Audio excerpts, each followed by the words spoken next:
የፕሮሞሽን ቪዲዮ ነው ለመስራት የሚሄደው። ስለዚህ በደንብ ከታች የማስቀምጠውን አካውንት ፎሎ እያደረጋችሁ ይሄን ቪዲዮ ቫይራል ታውጡልኛላችሁ። ያው ታውቃላችሁ ፕሮሞሽን ሲሰራ በቪው እና በላይክ ነው ጫወታው።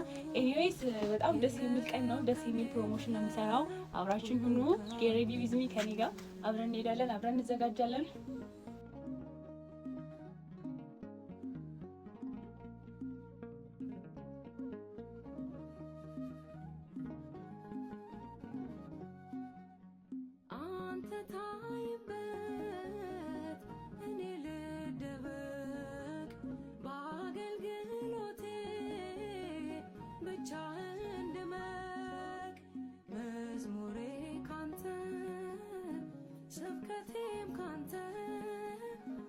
አንዳችን